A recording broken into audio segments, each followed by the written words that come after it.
여러분 구독, 좋아요, 알람 설정까지 눌러주세요. 자, 부동산 절대법칙 제가 늘 얘기하지만 수요 공급이에요. 수요가 많은 지역에 주택을 공급하고 수요가 없는 지역은 하면 안 됩니다. 주택 보급률은 별로 의미가 없어요. 사실 주택 보급률 뭐 지금 103.5% 전국 평균, 서울은 97.5%, 뭐 이렇게 98% 가까이 되는데 경기도는 한 99% 되고, 근데 그 주택 보급률 의미가 없어. 선진국은 주택 보급률이 우린 지금 103.5%, 한 104% 정도 된다고 봐요. 전국 평균. OECD 국가들은 평균이 115%예요. 우리는 아직도 한참 턱없이 모자란다는 얘기고요. 가장 중요한 거는 서울의 주택 수요는 어디에 있다? 어디에 있다? 서울에 있다는 것이죠. 서울의 주택이 있는데, 수요가 있는데, 직장이 있는데 경기도에서 가서 살라고 하면은 잘 안 살 거예요.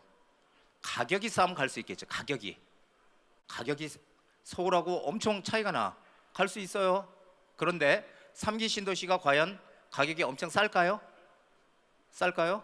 저는 그것도 상당히 어렵다고 봐요. 왜? 아니, 토지 보상 지금 막 하는데 그 반대했었고 난리인데, 그러면 엄청 많은 돈을 주고 그럼 그거 다 분양가에 다 반영이 되는 거거든요. 그래서 절대 싸게 분양이 될 수가 없는 것이 3기 신도시다, 이런 얘기입니다. 그래서 결국 이런 그 외곽에다 공급하는 것이 아니라 도심에다 공급을 해야 된다는 얘기예요. 필요한 곳에다 주택을 공급하고 필요가 없는, 수요가 필요 없는 곳은 주택 공급하면 안 된다는 얘기입니다. 상기 신도시에 직장 많이 든다고 하지만 그 직장들이 과연 제대로 들어올지 과연 상당히 저는 그 미지수고 의문이다. 자, 우리 그 지하철 하나 놓는데, 우리 경전철 있잖아요. 저 김포 경전철, 한강 신도시, 그걸 도시철도라고 하시더라고. 근데 저는 도시철도라고 그래서 거기 뭐 딴 전철이 들어오나 했더니 경전철이더라고요. 그게 김포 경전철. 그거 지금 이제 곧 완공하죠. 개통하죠. 근데 그게 언제 개통 예정이었냐면은 2012년도가 개통 예정이었어요.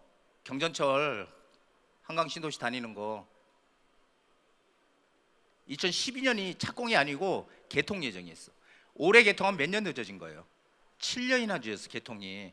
그렇다고 해서 그 경전철은 분양짜리이기 때문에 여기서 한 가지 확실하게 말씀드리지만, 경전철을 보고 거기 쫓아가서 투자를 한다고 생각하는 건 뭐 목동선 뭐 이런데, 그거는 바보 같은 생각입니다. 왜냐하면은 경전철은 둔양짜리예요. 두 칸. 그건 일반 지하철이 아닙니다. 그래서 경전철은 지하철과 이 교통이 끊어진 데를 연결시켜주는 연결고리의 역할을 할 뿐이지, 그것이 무슨 지하철 같이 옛날 지하철 개통되면 오른다 이거 아니라니까요. 아니야. 그래서 절대 기대하면 안 됩니다. 경전철도 개통보다 지금 7년이나 늘어졌는데, 이거 도대체 GTX 신안산선 이거 언제 들어올까요? 이거 전부 지금 시간이 많이 필요하다는 얘기입니다. 그래서 결국은 안 된다고 생각하시는 게 마음 편해. 자, 큰 숲을 보고 나무를 보시자고요. 제가 상담하는 분들한테 이 책을 많이 권해드렸거든요. 이게 그 도시학자인데, 이 리차드 플로리다 교수라고 해서 도시는 왜 불평등한가. 이게 그 작년에 8월 달인가 그 우리 그 서울시장께서 그 삼양동에 가서 열공할 때 한 달 동안 그 이 책을 가지고 와서 많이 보셨다 그러더라고요. 그래서 이게 도대체 무슨 책인가 제목을 보니까 경제발전, 뭐 젠트리피케이션, 빈부격차, 딱 보니까 이게 시장님 생각하고 좀 맞는 책 같아. 이렇게 보니까 뭐 빈부격차도 나오고, 그래서 저도 이거 작년에 읽어봤거든요. 근데 읽어보면서 저는 더욱더 확신을 갖게 됐어요. 앞으로 도심 집중화는 점점 커진다라는.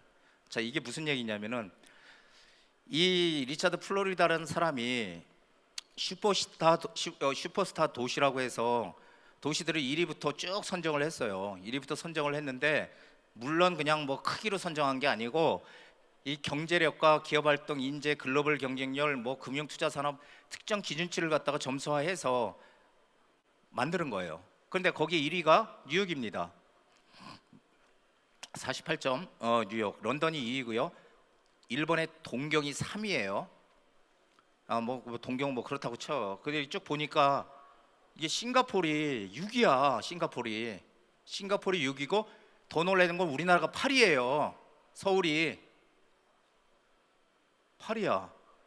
야, 우리나라가 이거 서울이 전 세계에서 슈퍼 그 도시 중에 8위라고? 저 이거 보고 깜짝 놀랐거든요. 근데 더 놀랄 건 여기 있어요. 이게 앞으로요 지역 간의 격차는 점점 커진다는 거 여기 오신 분들은 꼭 믿으셔야 돼요. 이게 내가 거주하는 거하고 투자하는 거하고 틀리거든요. 거주는 그냥 편한 곳에 살면 돼요. 물 맑고 공기 좋은 데 살든지 자기 원하는 니즈대로 살면 되지만 투자는 앞으로 차별화가 커진다는 겁니다. 이게 보세요.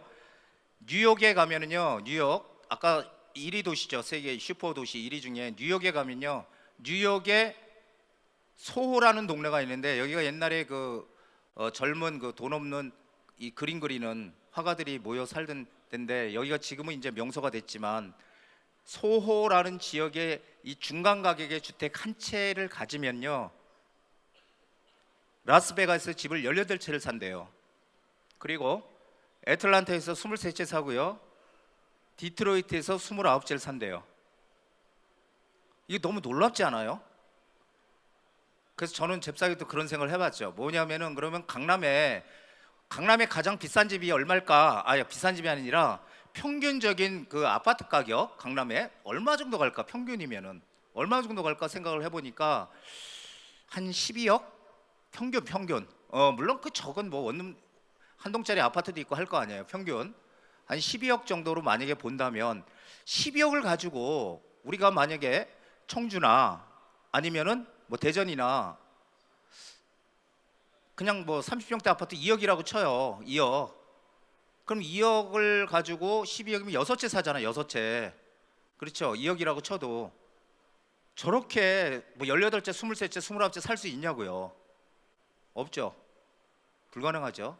이게 어떤 의미냐면요, 미국 같은 정말 그 뛰어난 사람들이 학자나 이런 노벨상 받은 사람들이 몰려있는 뉴욕조차도, 이 미국조차도 차별화가 더 커진다라는 것입니다. 점점 더. 우리나라는 반대로 역설적으로 차별화가 덜 돼 있다는 얘기예요. 앞으로 그렇다면 반대로 얘기하면 역설적으로 서울 집값은 더 오를 수밖에 없는 구조로 돼 있다는 얘기를 드리는 겁니다. 이거는 제가 만든 게 아니라니까. 그 사람이 각종 데이터를 가지고 연구를 해서 만들어 온 자료예요. 놀랍죠. 저 이거 보고 놀랐습니다. 아주. 우리나라 집값은 지금 비싼 게 아니고 더 이 서울의 집값은 더 오를 수밖에 없는 구조로 되어 있구나라는 생각을 많이 합니다. 자, 그래서 이게 다른 도시 비교해서 집값 안 오르는 게 오히려 비정상이다라는 생각을 제가 하게 됐고요. 자, 그래서 세계에서 가장 큰 55개 대도시 가운데 55개 대도시가요 인구 7%밖에 안 돼요. 그런데 이 사람들이, 여기에 모이는 사람들이 세계 경제의 40%를 담당한다는 것입니다. 물론 영화, 음악, 공연, 예술 등 이 창조 산업 분야가 압도적이고요. 그리고 고소득자들이 문화 접근성이나 일자리를 찾아서, 일자리도 두 가지죠. 양질의 일자리, 저가 일자리가 있는데 제가 항상 주장하는 게 뭐예요? 양질의 일자리를 찾아서 도시로 이동을 하더라. 그래서 도시의 힘이 더 많이 쏠리게 돼서 불평등이 더 가속화된다는 것입니다. 자, 모든 정부의 모든 나라들은 똑같은 이념을 가지고 있어요. 뭐예요? 균형 발전. 왜냐하면 저 지역은 엄청 비싸고 이 지역은 가격이 싸고 이 불평등이 커진다. 그러니까 이 불평등을 잡아야 된다는 그 모든 국가들이 이념을 가지고 있지만 실제로 현실은 그 국가들의 이념과는 반대로 거꾸로 간다는 것입니다. 이것을 기억을 하셔야 돼요. 그러니까 균형 발전 너무 좋죠. 잘 되면. 하지만 현실은 그렇지 않다는 얘기입니다. 자, 집은 오직 거주의 목적으로만 봐라. 이게 지금 정부의 생각이죠. 그래서 집은 오직 살아가는 거주의 목적일 뿐이지 이 투자의 대상은 아니고, 집을 많이 사면 투기꾼이다 이런 얘기하지만 제가 늘 얘기했잖아요.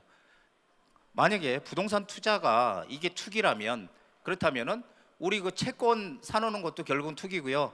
주식도 결국은 투기예요. 왜냐하면 불로소득이니까. 다 따지고 보면은. 왜 부동산만 갖고 얘기를 할까요? 왜 부동산만 갖고 특히 또 왜 강남을 자꾸 때릴까요? 그거는 각자 알아서 생각해 보세요.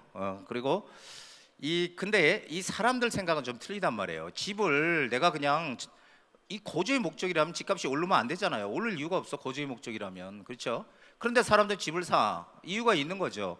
집은 거주의 목적일 뿐이 아니라 이게 경제적인 어떤 이익이기 때문에 사람들이 집을 구입하는 것이라고요. 뭔가 이익이 되니까 집을 사죠. 그렇죠? 자, 집 이꼴 사용 가치가 있어요. 그러니까 집은 그냥 내가 거주하면서 생활하는 공간이다. 당연히 사용 가치 있죠. 그런데 플러스 자산 가치를 가지고 있는 거예요. 그렇기 때문에 집을 사는 것입니다. 물가가 오르는 한 집값은 결국은 오른다는 것이죠. 이런 믿음들을 가지고 있다는 거예요. 그래서 집은 이 거주 외에 경제적 이익 때문에 사람들이 사는 거지, 만약에 이 자산 가치가 없고 오직 거주용으로만 쓰는 사용 가치만 있다면 전세값하고요 매매값하고 똑같아야 돼. 안 오른다면, 집값이 안 오른다면 매매값 전세값 똑같아야지 왜 전세값이 싸냐고. 더 미국 사람들은 불가사의하다고 해요.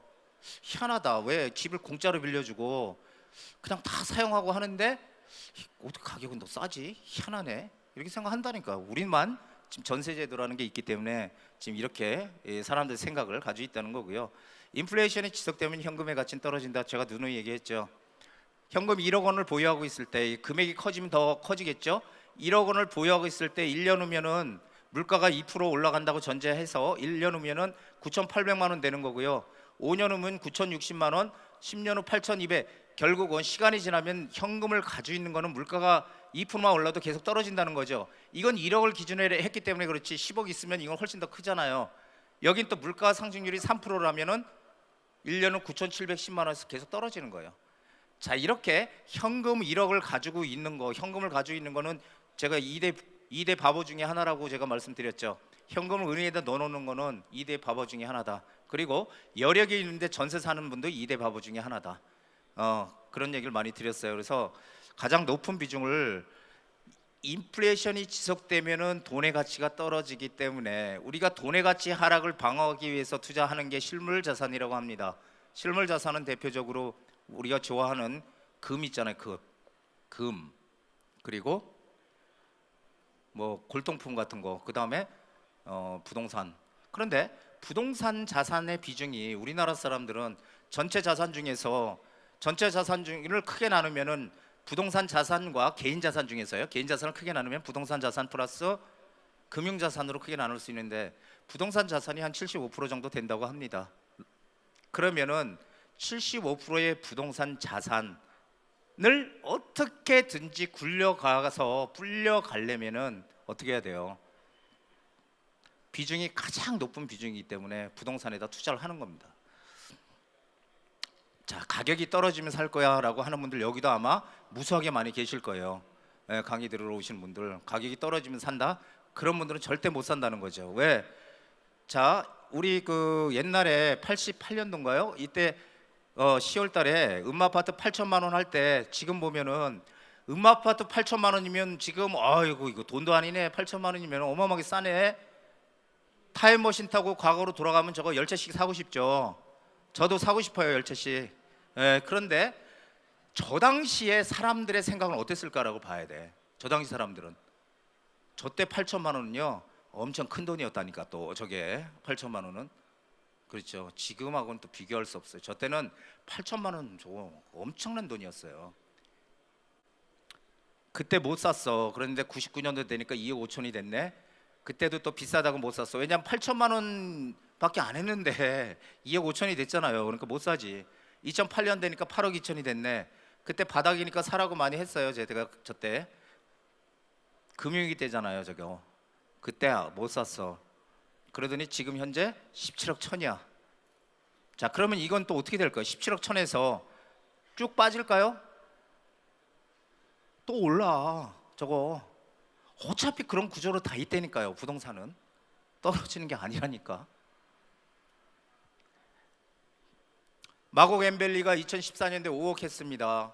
그전에는 물론 분양가 4억밖에 안 했어요. 분양할 때 2016년 되니까 8억 5천 됐어요. 그랬더니 그때 뭔가 좀 해보려고 했는데 이거 진작에 그거 샀어야 되는데 올랐네 했던 5억이 되니까 올랐네 했던 사람들이 8억 5천 되니까 아유 이젠 다 끝났네. 이제 더 이상 오르지 않아 이제. 그랬는데 그게 지금 12억 5천 13억까지 갔었죠.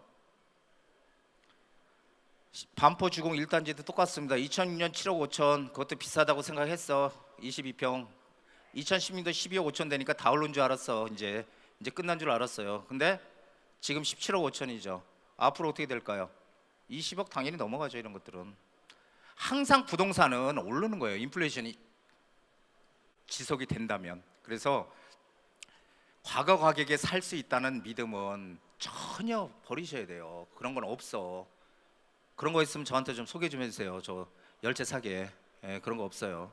그래서 지금 가격이 중요한 것이 아니라 앞으로 더 오를 수 있는 요소가 중요하다는 거예요. 앞으로 더 오를 수 있다면 지금 가격은 생각하면 안 된다는 얘기를 드리는 거예요. 과거는 현재의 거울입니다. 항상 과거의 역사를 보면은 현재, 앞으로 미래의 방향을 알 수 있다는 것이 제 생각입니다. 참여정부 시절에 나왔던 내용들이죠. 투기과열지구, DTI, LTV, 종부세, 양도세 중과 초과이익 환수제, 이거는 지금 우리가 익숙하게 느끼고 있지만 그 당시에 이게 나왔을 때는요, 그 당시에 노무현 정부 때 이게 나왔을 때는 어마어마한 충격이었어요. 그때는 전부 망연자실했어. 부동산 전문가고 뭐고, 야 이제는 똑똑한 한 채밖에 없네. 다 팔어. 이제 똑똑한 한 채 가지고 사야 돼. 이제 부동산 안 올라. 이때 이랬다니까요, 진짜.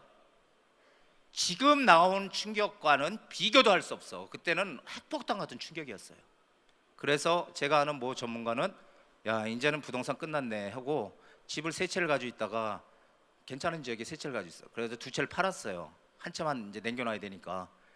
그랬는데 팔고 나서 가격이 오른 거야. 그러니까 지금은 이제 뭐라고 얘기해요? 정책을 절대 따르지 마라. 지금 그렇게 얘기를 한다는 거예요. 하여간 재미있는 현상이죠. 근데 지금 이게 과거에 나왔던 정책이 그대로 다 현재 진행이 되고 있다는 것입니다.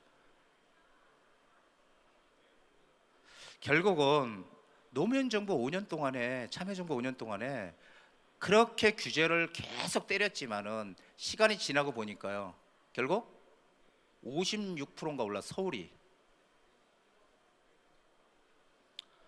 이거는 왜 그럴까요? 그때도 하나의 상승 추세였다는 거예요. 미국 경제가 살아나면서 전부 돈들이 많이 시중에 풀리고 경제 살아, 전 세계 부동산 가격이 막 오르고 하던 그런 시기였잖아요. 그러니까 이 추세가 상당히 중요합니다. 추세를 못 보고 지역적인 어떤 그런 호재 이런 걸 본다면 그거는 부동산의 하수예요. 참여정부 시절 공통분모, 전 세계적인 유동성, 지금 돈들이 전 세계로 돌아다니고 있어. 그리고 전부 다 지금 긴축에서 완화로 정책 바꿨다는 겁니다. 미국도 그렇고 금리 낮춘다고 하죠. 미국도 지금 저금리죠. 신도시 건설 똑같죠. 참여정부 때는 2기 신도시, 지금 현 정부는 3기 신도시, 신도시 건설, 부동산 규제 대책 아주 너무 똑같습니다. 정부 정책에 따른 투자처 마인드라고 제가 얘기를 했는데 이게 뭐냐면은 저는 확고한 믿음을 가지고 있습니다. 그게 뭐냐면은 제가 투기꾼이라서가 아니라 월급 받고 직장에서 월급 받고 요즘은 퇴직도 빠르잖아요. 퇴직하고 나서 예전에는 퇴직하고 나서 이제 조금 있으면은 금세 뭐 이렇게 돌아가고 한 사람 돌아가시고 주변의 사람 돌아가고 이렇게 됐는데 지금은 이제 연령이 상당히 수명이 길어졌잖아요. 은퇴해도요 60에 은퇴한다고 쳐요. 60에 은퇴해도 최소 20년에서 30년 더 살아야 돼. 앞으로 20년에 30년. 그럼 어떻게 할 거냐고요. 퇴직하고서 뭘 할 거예요? 정부에서 지원해 줍니까? 정부에서 먹고 살게끔 지원해 줘요? 안 해준다고. 지금 안 해주는 게 아니라 못 해주는 거죠. 왜? 여력이 안 되니까. 스위스나 덴마크 같이 그 북유럽 국가들, 복지 천국이라고 하는 북유럽 국가처럼 우리가 갈 수 없잖아요 지금. 그렇기 때문에 스스로 알아서 자기 자신의 노후를 위해서 알아서 자기가 대처를 해야 되는데 거기서 우리가 가장 할 수 있는 게 바로 부동산 재테크라는 겁니다. 젊잖아요 요즘. 제가 12월 달에 부산에서 오신 그 분이 계신데 상담하러 저희 연구소에 오셨는데 그분이 연세가 80이었어요. 근데 손자한테 뭐를 이렇게 좀 사줄까, 여력이 좀 여유가 있으신 분인데 저는 70대가 한 4, 5년 전부터 70대들이 많이 오시는데 80대는 작년 12월 달에 처음 봤어요. 점점 길어지고 있다는 거예요. 건강하고. 그럼 건강한 노후를 지키기 위한 하나의 방법이 이 재테크다. 부동산만 하라는 게 아니고요. 금을 사도 되고요. 골동품 사도 됩니다. 그런데 가장 그중에 자기 성향에 맞는 거 하면 돼요. 어쨌든 내 재산을 지키기 위해서는 재테크를 해야 된다는 거죠. 저는 2020년도 이후에 기회가 반드시 온다고 생각하는 사람이에요. 제가 처음에 부동산 했을 때, 처음에 25년 전에 시작했을 때 하면서 상당히 좌절감을 많이 느꼈던 게 뭐냐면은 이게 내가 하기 전에는 이게 뭐 자고 일어나면 일주일 만에 강남 집값이 1억이 올랐대고 뭐 이런 시절이 있었는데 내가 지금 해서 과연 부동산을 해서 돈을 벌 수 있을까 하는 이제 다 오를 만큼 올랐는데 이제는 내가 과연 돈을 벌 수 있을까 하는 생각을 어느 순간에 하게 되니까 막 좌절감이 생기더라고요. 이게 내가 부동산에. 그런데 시간이 지나 보니까 결국은 똑같아. 결국은 돈을 벌 수 있는 기회가 생기더라는 것입니다. 이건 제 경험이에요. 저는 부동산 25년 하면서 처음에 정말 고생 많이 했거든요. 이게 뭘 좀 알려고 하면 안 알려줘. 왜냐면 네가 알아서 배워. 난 그거 하는데 6개월 걸렸어. 나 그거 배우는데 너 스스로 네가 알아서 깨우쳐서 배워. 이런 그때는 풍토였어요, 부동산. 그래서 상당히 진짜 맨 땅에 헤딩하면서 여태까지 왔지만 저는 제일 안타까운 게 뭐냐면은 부동산을 하는 전문가들이 투자도 많이 해봐야 된다는 거예요. 투자도 많이 해서 이익도 많이 내야 된다는 거죠. 그리고 손실을 봐야 이게 이렇게 손실이 나는구나, 이렇게 하면 안 되겠네라고 알 수 있어요. 이론적으로 백날 안 해보고 떠들어봐야 그거는 현실하고 전혀 다르다는 거죠. 그런 분들이 아마 이론적으로 공부한 분들도 소수 있으리라고 저는 생각을 해요. 그래서 옥석을 잘 가리는 게 중요하다는 얘기고요. 2020년대 기회가 온다고 생각하는 게 뭐냐면은 이때는 지금 무주택자 이 젊은 층들은요, 지금 구입을 하지 마시고 이때를 노리세요. 이때 무주택자들은 이때가 기회가 분명히 옵니다. 지금 올해가 입주 물량이 제일 많아요. 지금 서울에 입주 물량이 제일 많은데 내년이 좀 더 작아지고요. 2021년도 되면은 서울 입주 물량이 한 만 몇천 가구, 만 한 2, 3천 가구로 완전히 줄어요. 공급 전혀 없어요. 자, 지금도 서울에 공급 안 하죠. 지금 안 한다고 합니다. 그때 한번 폭발할 가능성이 크다라는 거 제가 분명히 말씀드리고 싶고요. 그리고 근데 서울에 매년 주택 필요 공급량 있죠. 매년에 새 집이 공급돼야 되는 필요 주택량이 일단 국토연구원에서는 한 5만 5천 가구라고 해요. 5만 5천 가구. 근데 제가 판단하기는 한 6만 5천 가구 정도는 필요해요. 5만 5천 가구라고 하더라도 엄청나게 주택이 모자라는 거죠. 지금 21년도 기회가 온다는 거고요. 내년에 또 뭐예요? 총선이에요. 내년 총선, 내후년이 뭐죠? 집권 4년 차예요. 이것이 의미하는 거를 아셔야 된다는 거예요. 왜? 지금 정부에서 규제를 가하죠. 많이. 이 부동산은 하여간 이게 악이라고 생각하고 규제를 가하지만 과연 이게 정책적으로 계속 유지가 되려면 어떻게 돼요? 압도적인 승리가 있어야죠. 선거에서. 어떻게 될지 한번 잘 판단해 보시기 바랍니다. 자, 제가 이렇게 했는데요. 무조건 인서울 해야 된다 앞으로. 아까 제가 리차드 플로리다 교수의 그 도시학자의 책 얘기를 잠깐 말씀드렸죠. 차별화는 커진다. 내가 지방에 살든 어디에 살든 상관없어요. 투자는 무조건 서울로 해놔야 된다라는 겁니다. 두 번째, 그렇지만은 서울에서도 차별화가 지역적으로 커진다. 예전에 무조건 인서울 하면은 그냥 서울에 아무데나 들어오면 되나 보다 이게 했지만, 그리고 또 서울에 아무데나 들어와도 가격이 올랐지만 이제 앞으로 점점 시간이 지나면 그런 시기는 거의 없다라는 것을 느껴야 됩니다. 우리 지방 대구도 그렇고 대전도 그렇고 다 똑같잖아요. 대구의 집값 가장 비싼 동네가 어디예요? 대구에서 수성구라고 하죠. 수성구. 물이 들어가서 그게 재물이라서 좋은가? 수성구라고 해요. 근데 그 외에 대전 지역들 수성구 빼고 그 지역하고 수성구하고 집값 차이 많이 나잖아요. 한 지역에서도 대전이란 지역, 대구라는 지역에서도 지역 안에서도 차별화가 일어난다는 거예요. 이제 앞으로 점점 더 정책 방향 읽어라. 이건 너무너무 중요한 거죠. 지금 서울에 투자하려면 서울시의 정책 방향이 중요한 거고요. 부산에 투자하려면 부산시의 정책 방향이 중요한 겁니다. 그러면 그런 지역적인 그 지역의 정책 방향을 읽기 위해서는 뭘 봐야 돼요? 도시 기본 계획이 있어요. 서울 같은 경우는 서울 2030 기본 계획이라는 게 있죠. 그것을 잘 이해를 하게 되면은 최소한도 어디에는 들어가야 되겠구나라는 것을 우리가 알 수 있다는 것입니다. 공부하기 싫으면요? 그러면 못 보는 거예요. 이게 항상 노력해야지 부동산 불로소득이라고 하지만 부동산 저는 그 예전에 제가 부동산 25년 지금 했지만 초보 시절에 어떤 생각 많이 가진 줄 아세요? 야 강남에 저 사람 뭐 건물도 가지고 있고 재산이 300억이래 300억. 그러면 저는 어떤 인식을 딱 가졌냐면 저 졸부네. 저 어떻게 하다 보니까 운이 좋아서 돈 벌었지 이런 사고를 가지고 있던 사람이에요. 근데 제가 그 사람들을 직접 경험해 보니까 그게 아니더라는 거예요. 그분들 나름대로 돈을 벌기 위한 재테크를 하기 위한 노력이 어마어마하게 했다는 거죠. 그래서 그 인식의 변화가 상당히 중요합니다. 그래서 변화가 생기는 것을 선점하라 이런 얘기를 많이 드리는데 물론 아무것도 없던 지역에 만약에 재개발한다는 개발 계획이 생기면 어떻게 되겠어요? 가격이 뛰는 거예요. 이 초보 투자자들은 어떻게 생각합니까? 거기 개발 그리고 또 일부 전문가 그렇게 얘기하죠. 용산 개발 그거 10년 후에 된대. 아니 10년 후 20년 후에 그거 될지도 몰라. 거기 왜 지금 들어가냐 이런 얘기 많이 한다고요.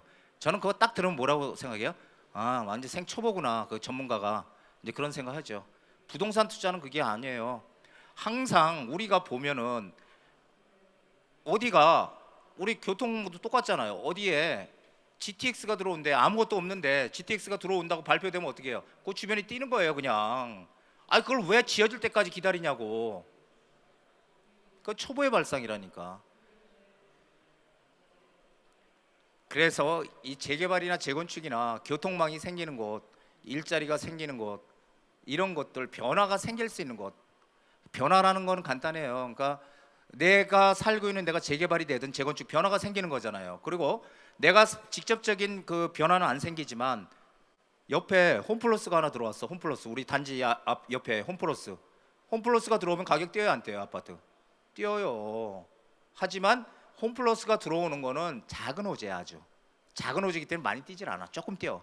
그런데 우리 단지 옆에 갑자기 삼성에서 거기다가 120층짜리 4억을 진대. 일자리 어마어마하게 만든대. 그럼 아파트 어떻게 돼요? 이 아파트 논하는 아파트 되는 거예요. 이거 즉 제가 늘 얘기했죠. 호재의 크기가 가격을 결정해 준다. 가격의 크기를. 작은 호재가 들어오면 작게 오르는 거고요. 큰 호재가 들어오면 크게 오르는 거예요.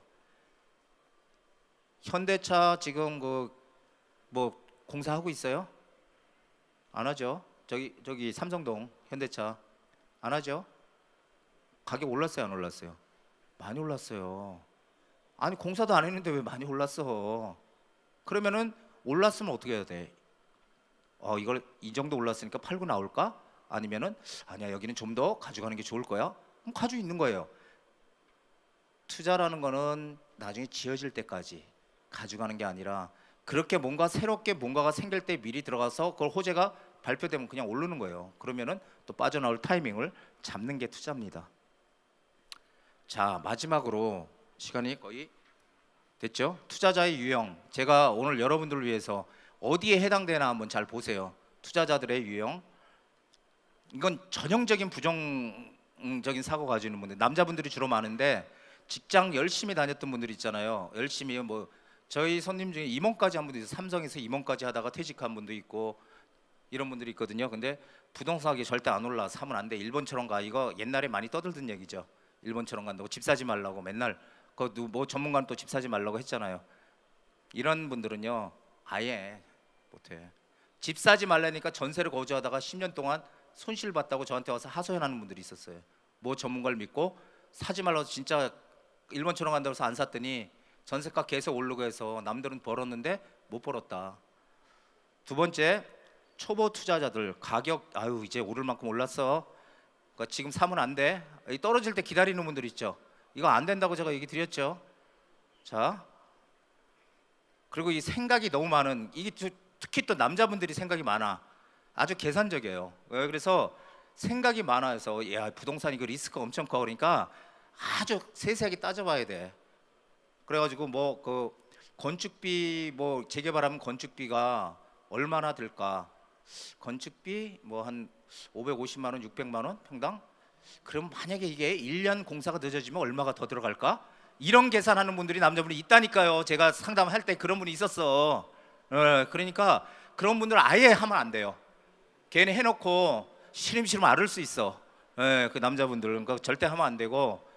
자, 긍정론자 부동산은 결국 인플레이션이 지속이 된다면 오른다라는 이런 긍정적인 생각을 가지는 분들 어떤 분들 여기 유형 중에 마음속으로 한번 생각해 보세요. 자기가 1번인지 2번인지 3번 4번 위에서 몇 번째인지 한번 잘 생각해 보시고 나는 여기에는 안 들어가는 뭐 또 하나 또 특이한 유형이 있다 그러면 저한테 얘기해 주세요.